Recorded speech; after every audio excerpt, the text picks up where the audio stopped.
اللہ تبارک و تعالیٰ نے یہ باپ کو عزت اور عظمت عطا کی ہے کہ باپ جیسے چاہے اپنے بیٹے کے مال کو خرچ کر سکتا ہے، کیونکہ باپ کے اندر صلاحیت ہے کاروبار کی، معاشی نظام کو سنبھالنے کی۔ یہ ماں کو حاصل نہیں ہے، ماں کے ساتھ احسان ہے، لیکن اولاد کا مال استعمال کرنے میں باپ کو اختیار حاصل ہے۔ جیسے رسول اللہ صلی اللہ علیہ وسلم کے پاس ایک شخص آیا اور آ کر عرض کی، یا رسول اللہ صلی اللہ علیہ وسلم، محنت کرتا ہوں، کماتا ہوں، جب شام کو گھر آتا ہوں اپنی کمائی باپ کے ہاتھ پہ رکھ دیتا ہوں، مجھے محبت ہے اپنے باپ سے۔ پھر اگلے دن جاتا ہوں، کماتا ہوں، باپ کے ہاتھ پہ رکھتا ہوں لا کر، لیکن بات یہ ہے کہ میرا باپ جب اس پیسے کو خرچ کرتا ہے میرے سے پوچھتا نہیں ہے۔ نبی کریم صلی اللہ علیہ وسلم نے فرمایا، جاؤ اس کے باپ کو بلا کر لاؤ۔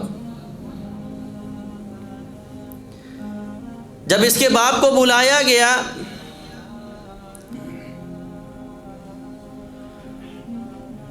تو اس کو خبر ہو گئی کہ میرے بیٹے نے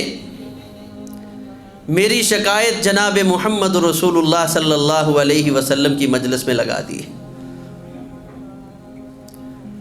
عرب فصحاء لوگ سے دل ہی دل میں اپنے بیٹے کے بارے میں چند باتیں کی اور گنگناتا ہوا مسجد نبوی کی طرف آ رہا ہے۔ اس کے یہ الفاظ اور کلمات میرے رب کو اتنے پیارے لگے، اللہ تبارک و تعالیٰ نے جبرائیل علیہ السلام کو بھیج دیا، جاؤ میرے نبی سے کہنا فیصلہ بعد میں کرنا، ان کی باتیں بعد میں سننا، اس آدمی کو کہیں کہ جو یہ اشعار پڑھتا آ رہا ہے یہ اپنے بیٹے کے سامنے جناب محمد رسول اللہ صلی اللہ علیہ وسلم کو بھی سنائے۔ نبی علیہ السلام کی مجلس میں پہنچا، جی آپ نے بلایا ہے۔ آپ نے اس بوڑھے باپ کو بٹھایا اور فرمایا، اے میرے صحابی، جو کلمات کہتا ہوا آ رہا تھا وہ کلمات، وہ اشعار میرے سامنے بھی کہہ۔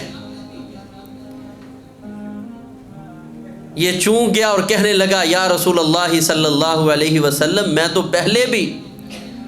آپ کو اللہ کا نبی مانتا ہوں، لیکن اب میرا ایمان اور زیادہ بڑھ گیا ہے، آپ اللہ کے واقعتاً سچے رسول ہیں، کہ آپ کو آپ کے رب نے میرے نفس کے ساتھ جو میری گفتگو ہو رہی تھی وہ بتا دی ہے۔ اور اس نے وہ اشعار پڑھنا شروع کر دیے۔ اب یہ اشعار میں اپنے بیٹے کو مخاطب کر رہا ہے اور کہہ رہا ہے، اے میرے بیٹا، ایک وقت تھا کہ جب تیری اس دنیا میں آنے کی امید تھی تو میں خوشی کے ساتھ پھولا نہیں سماتا تھا،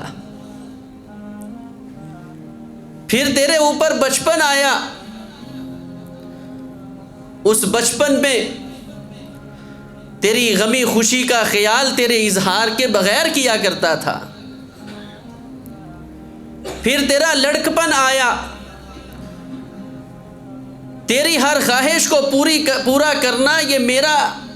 اولین کام بن چکا تھا۔ اے پیارے بیٹا، پھر تیری جوانی آئی، تیری خوشی کو میں نے اپنی خوشی سمجھ لیا، پھر تو کمانے لگ گیا، اور دیکھ تو اپنا پیسہ لا کر مجھے دیتا تھا،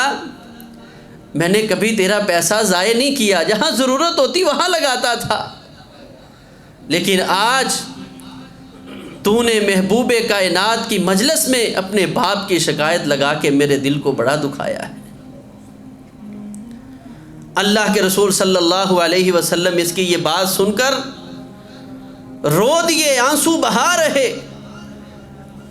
آپ نے اپنے سر کو اٹھایا اور بیٹے کو مخاطب کیا،